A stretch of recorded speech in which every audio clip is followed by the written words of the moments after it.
Real quick before we get started, if you guys could hit that subscribe button, that would be so good. We're trying to hit 2K subs. Please. Please. I don't know what the hell is wrong with me. Just subscribe and watch the video and hit like, please. I thank you. What is going on, guys? Welcome back to the DS Asylum. I'm your Warder Demetrius Shrine, and today I want to talk about the leader slots. We're gonna have some summons, the festival ticket summons going on screen while I talk, and there's a lot of controversy surrounding the leader slot. People are pretty much have the opinion that it's ruining the game because, you know, you can put any unit you want on any team you want, and it creates these dumb team comps. Like, you know, the double endurance Goku Vegeta team is way too good. Mono purple would not be as strong as it is if the leader slot didn't exist. And these are all valid points. But me personally, I don't actually have a problem with the leader slot. I do, I do actually think that the leader slot is more helpful to players because it enables players who may not have a certain color they need for a team to actually put that color on the team. Or if they need a certain ability, say the ability to nullify endurance for existing, and, you know, their lineage of evil team is not up to par, as if that's a thing you can even have. You know, they could just smack LF full power Frieza on whatever team they want. They can smack, you know, LF Rose on whatever team they want. It actually provides more good than evil, I would say. But I do understand why people are upset because, yeah, admittedly, there are certain team comps that are too good, and the reason for that is because of the leader slot. Now, I will say this, when it comes to the double endurance Goku Vegeta team, that team would exist regardless because you can put those three units together. Gohan does what, hybrids and future, so he's the only one that wouldn't be buffing Goku and Vegeta. But both Trunks does Vegeta family, Vegeta clan, Cult of Vegeta, and then Goku Vegeta buff both their respective families. So they would still be buffing Gohan and Trunks would still be buffing them. They would only be missing out on Gohan's Z ability at that point, and then you could just end up putting, you know, a dedicated bench for just the top three units. It wouldn't be impossible to still have that team be a thing, and, you know, leader slot's not making that big a difference there. And then when it comes to Mono Purple, I don't actually think the leader slot's making too big a difference there either, because it really only enables you to put Super Vegito on the team and have his Z ability work. Most of the Mono Purple, you know, units are all Sun family or Vegeta family. They're all just Gokus and Vegetas, more or less. The only member of that team that isn't one of those tags is Super Vegito. So you could still just slap Super Vegito on the team and it'd be perfectly fine. And you could still put all the Zenkai buffs there as well, because, I mean, again, Super Vegito would be the only one not getting, Zenkai Merge Zamasu's Z ability, because he does God Ki and Future. He doesn't do Fusion Warrior. So he wouldn't be getting that Z ability, but whatever, I guess. And then the rest of the team wouldn't be getting his. Like, the actual team would still exist, it just wouldn't be as strong, because it'd be missing a couple Z abilities.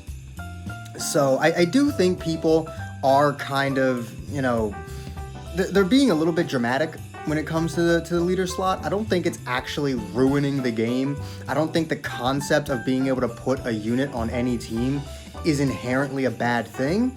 However, there is something to be said about them really being careful with units, because now that you can put any unit on any team, they really need to start being more careful on how they design units.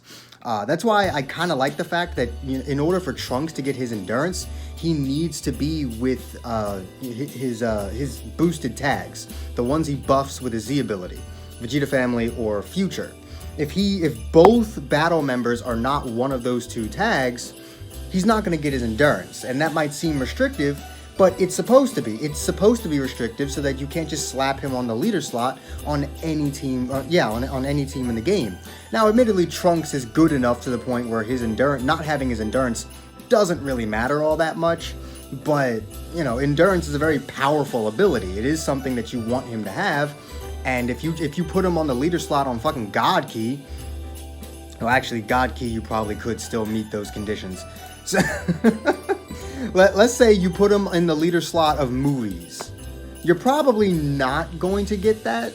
You still could. Like, there are still, you know, Vegeta Family tag units on the movies tag, but it'd be much harder.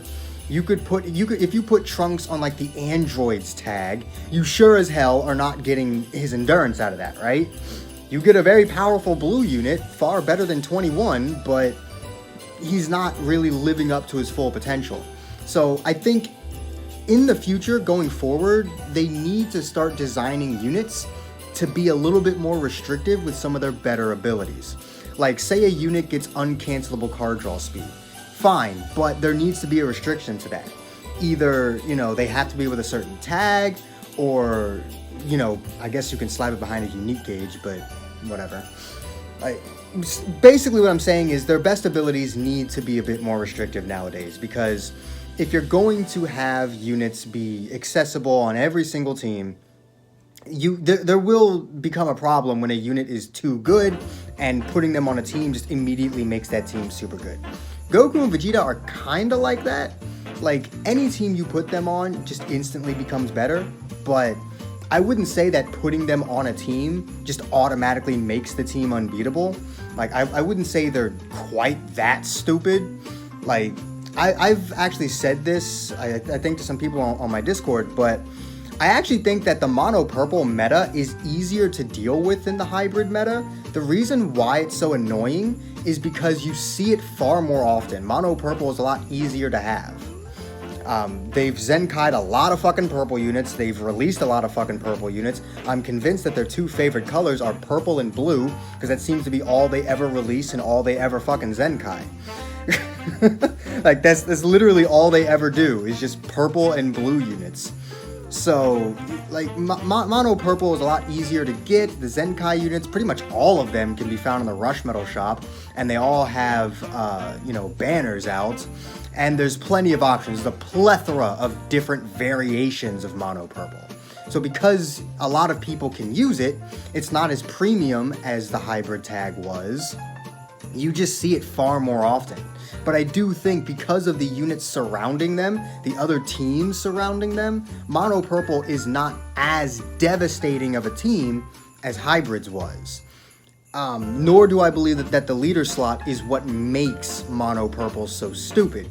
It's the fact that there are so many versions of it you can run. It's the fact that the units that do exist on them, or on the team, are extremely powerful. I don't know. I do feel like people are being a bit dramatic when it comes to the leader slot. I don't personally have a problem with it. I think it's more of a good thing than anything else. Feel free to let me know what you guys think about it.